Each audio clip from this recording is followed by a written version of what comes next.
Happy morning, happy afternoon, and happy evening to my Nanbas and Nanbis. This video is not about the movie Matrix, but like the movie, they will give the blue pill and green pill in your exam. The examiner is going to pick a pill and give it to you out of these 9 matrices, guys. So in this video, what I've done is I've collated all the matrices from each of the chapters, from all the 5 chapters. I've collated all the matrices and we will quickly revise all the concepts, the pointers which is there inside the matrix, and also alternative names if there is any for each of the matrix. If you already know the matrix, please do it like a tick mark activity and keep marching forward. And if you don't know the matrix, I don't want you to panic, guys. I want you to have the mindset that at least now I am able to study this, so if they ask in the exam, I will be able to get the full marks. I want you to have that mindset and keep marching forward. You can expect a question either in MCQ or in descriptive from these 9 matrices. So let's go inside the subject, guys. The first one is the strategic risk matrix. Now before I go into the matrix, I want you to do 2 things. For every matrix, I want you to write how many rows and how many columns. So strategic risk matrix, you are going to write 2 by 2, and what is there in the x-axis and what is there in the y-axis. In the x-axis, you're going to write time, and y-axis you're going to write strategic risk. Now under time, they have short term and long term. Strategic risk, they have external and internal. What is this external strategic risk, ma'am? What is this internal strategic risk, ma'am? External strategic risk means they have formulated a strategy, but it is not consistent with the changes which is happening in the environment. The environment is external to the organization, so that is the external strategic risk. What is internal strategic risk? Internal means something which happened inside the organization. That means on a routine basis, you are interacting with somebody, that is giving me a risk. That is the strategic risk at the internal levels, guys. Now with this matrix, they're talking about strategic risk on one side and time on the other side. Now coming to the external strategic risk, what are they saying? With long time, there is a problem with the inconsistency in the external environment. Then there are so many changes which is happening in the environment, which is leading to obsolescence of the strategy, because long time there is a risk, means that means the strategy itself is a waste of time only. Short time, there is some problem. That means in the short time, there is some problem. There is a risk with that. There is inconsistency with the environment. Means you have not understood the environment properly. Errors in interpreting the environment will happen. Internal, I told you something which is happening inside the organization. Internal strategic risk, if it is there in the short time, that means organization is not working at the fullest capacity. If there is an internal strategic risk for a long time, if it happens, anything for a long time, if it happens, it is not good. So here there are inconsistencies with the strategies, and this also is a waste of time only. Now this is the first matrix. I hope you have written 2 by 2 and what is there in x-axis and what is there in y-axis. The second one is the Mendelow's matrix. Mendelow's matrix is also called as what, guys? It is called the power index matrix. Here also again 2 by 2. In the x-axis, you're going to write interest in the organization, and y-axis you're going to write power. Now here what are they saying? Who has the highest power and highest interest in the organization? They are called as key players. That means they can be shareholders, board of directors, CEO, CFO, all the white collared employees. They are the key players who have the highest power and highest interest in the organization. What will they do? They are involved in the decision making. They will say what is the goal. They will say what are the resources to be used. They are the main people. So please take them as the key player.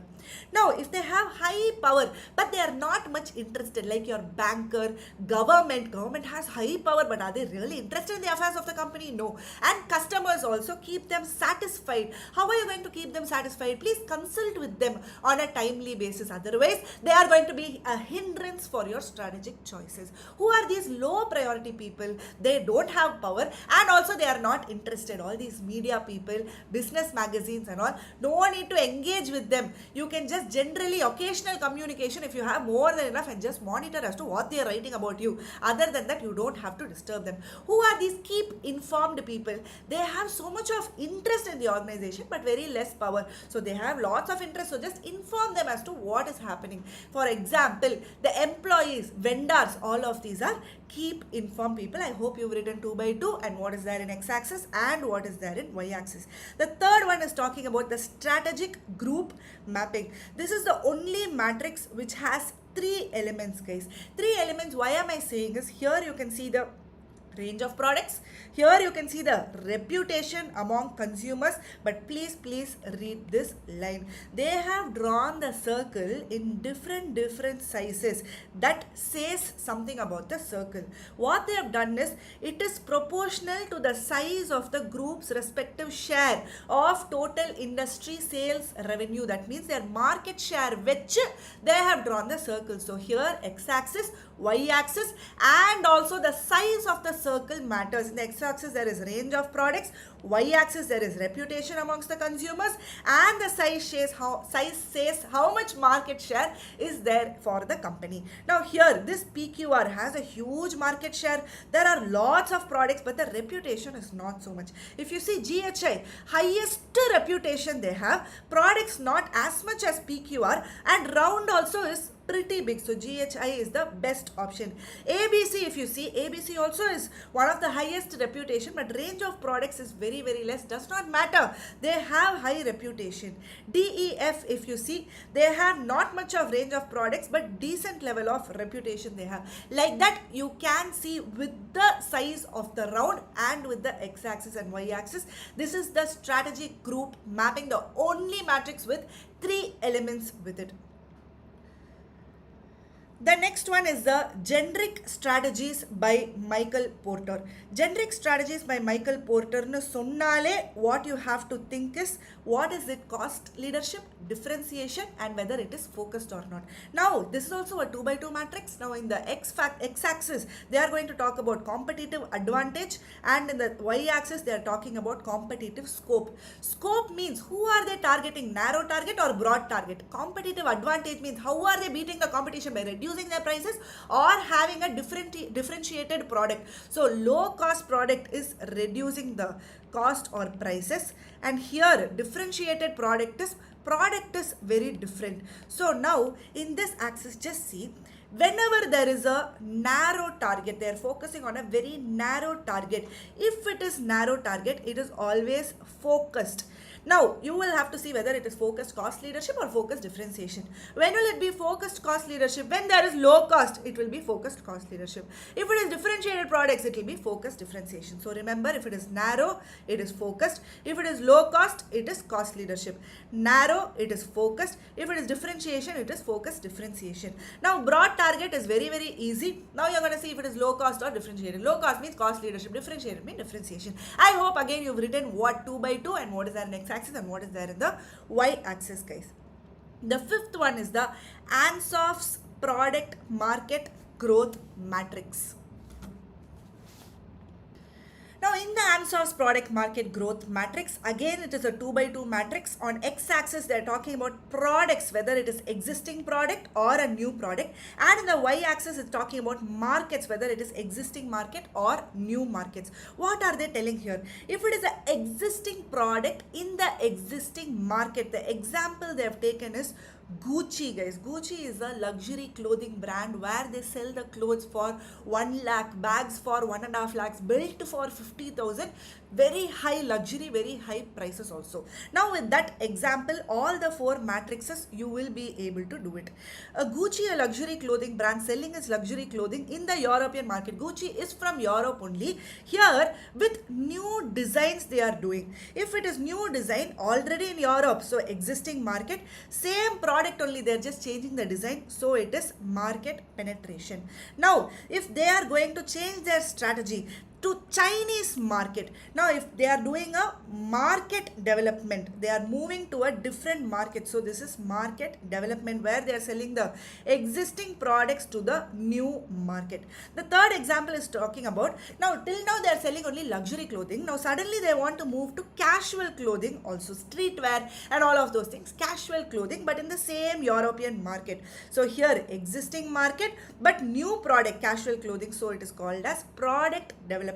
If both they are going to China, they are going with streetwear, then that is called as new market, new product, which is diversification. So if you just remember that it is a 2x2 matrix, and on x-axis products whether existing or new, y-axis it is market whether existing or new, easily you will be able to write whether it is penetration in by way of market or product, and then product development, market development, and then diversification.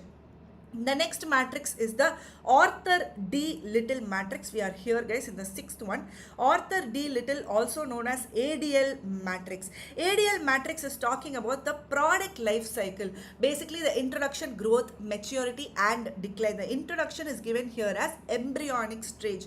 This is there. The product life cycle is there in the x-axis. What is there in the y-axis is the competitive position of that company. Whether the position is weak or tolerable, that is tenable, favorable but not very strong. This is strong and dominant. Dominant means it is a monopoly or one big player and all the others are small players. So if it is dominant, doesn't matter whether they are embryonic growth, maturity or aging. Please go for green, green, green, green. Whenever it is green, you will be focusing on fast growth and you will be acting offensively. You will be renewing and you will do all of the things to make your market share better and better. So dominant means always it is green, green, green and green. Whenever you move to red, remember that you have to in the middle go to yellow or orange, then only go to red. Directly from green you cannot jump to red.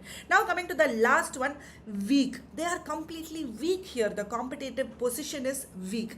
Now whatever stage they are in, it has to be red only. So everything is red, but here there is a orange. I told you before going to red, for some time they have to stay in orange because they'll be trying to find their niche. They'll be trying to grow with the industry and all, and then only they'll go for retrenchment strategies and then they will withdraw. So here in the weak section there is reds, but before going to red there is orange. Now if you fill the first one and the last one, others are very, very easy, guys. Now they are strong. In the embryonic stage, no problem, you can keep going, it is green. Growth stage, no problem. Maturity stage, growth, no problem, it is green. But aging stage, now they are declining. Here it has to be red, but I told you for some time it has to stay in orange. They will be trying to find their niche and then only it moves to red. So in the second row, everything is green except for the last one, which is orange. Now it is just favorable, but it is not strong. So here it is green, and then in the maturity itself it becomes orange and then goes to red. If you see in this graph, guys, the first one is fully green, the last one is fully red, and slowly the green keeps reducing and the red keeps increasing as and when the competitive position keeps reducing. So please remember what is there in x-axis, what is there in y-axis, and what is the matrix. There is 4 here and 5 here, so it is a 4 by 5 matrix. This is called as, I hope you remember, it is Arthur D. Little or ADL matrix, guys. The next one is called as Boston Consulting Group matrix or the growth share matrix. Again coming back to the 2 by 2 matrix, in the x-axis we have the growth share, y-axis we have the market growth rate. If it is growing continuously and market growth is also so high, if you see content creators, they are earning more than chartered accountants, guys. They are earning in lakhs and sometimes even crores. Mr. Beast and all earns in crores. So content creators market share is so high and the growth is also very, very high. They are called as TikTok stars, so superstars. So star means both are high. What is this question mark? Question mark means the growth is high but the market share is high but the growth of it is the market share is low and the growth is very, very high. For example, your VR technology and all, metaverse is quickly developing. The growth is very, very, very much there. But do they have an adequate market share? It is always a question mark. That's why it is called as question marks when the market share is low and the growth rate is high. The next one is called as cash cows. Cash cows means the market share is high and the growth rate is low. For example, if you see Google search, everybody is using Google search. They have a good market share, but are they growing year on year? No. Existing people only will be using that Google search. Same way for Microsoft MS Office. Existing people will be using, but they have the highest market share. This is where they can make a lot of money. It's called as cash cows, guys. The next one is called as dogs, where both are low. Market share is also low. Market growth rate is also low. Here your floppies, DVDs, landlines, where there is no growth and market share is also very, very negligible or even out of the market. Now here, this is a 2 by 2 matrix. X-axis has market share. Y-axis has market growth rate. Please remember, guys.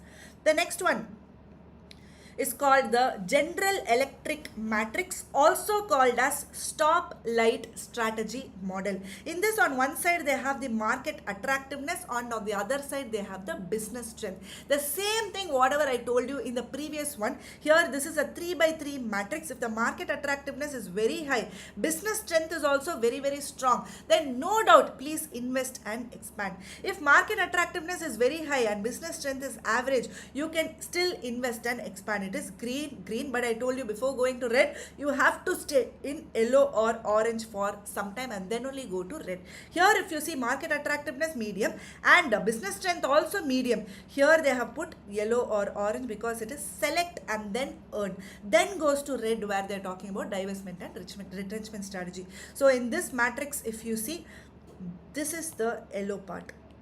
Please remember like this: green, yellow, red, yellow, red. The diagonally there is a yellow part which is going in this matrix.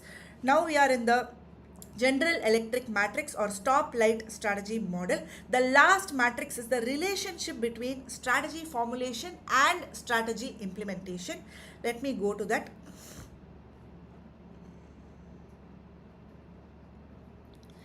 Now here if you see, what is important? Formulating a plan is important, or implementing that plan is important. Let us see here. In your studies also you would have made so many plans, but did you implement that? That is always a question mark. Now with that, if you read this, you will definitely understand. I hope you've already made note. This is a 2 by 2 matrix. On one side there is strategy formulation, and on the other side there is strategy implementation. Now if there is a sound formulation and sound implementation, formulation is effective and implementation is also efficient, then it is green. You can thrive.